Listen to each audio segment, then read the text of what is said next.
Hello everyone, అందరూ బాగున్నారా? ఈరోజు మన రెసిపీ వచ్చేసి బీరకాయ పప్పు. ఈ రెసిపీ కోసం శనగపప్పుని బాగా కడిగి అరగంట నానబెట్టుకోవాలి.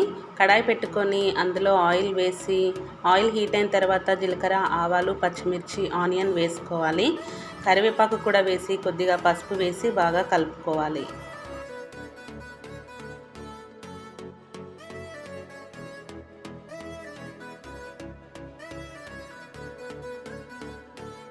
ఆనియన్స్ ఫ్రై అయిన తర్వాత ఒక కప్పు శనగపప్పు వేసుకొని బాగా ఫ్రై చేసుకోవాలి. స్టవ్ మీడియం ఫ్లేమ్లో పెట్టుకొని బాగా కలుపుకోవాలి.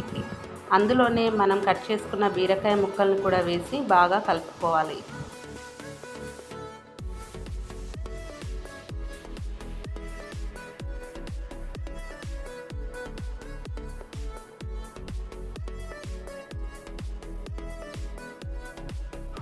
బీరకాయ ముక్కలు బాగా ఫ్రై అయిన తర్వాత అందులో 2 టమాటాలు సన్నగా కట్ చేసి వేసుకొని కలిపి మూత పెట్టుకోవాలి.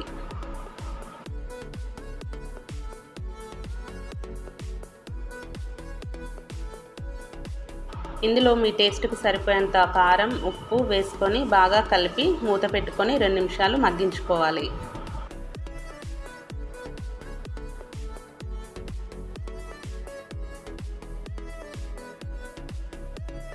ఉప్పు కారం కూడా ఉడికిన తర్వాత ఒక గ్లాస్ వాటర్ వేసుకొని మూత పెట్టి ఉడికించుకోవాలి.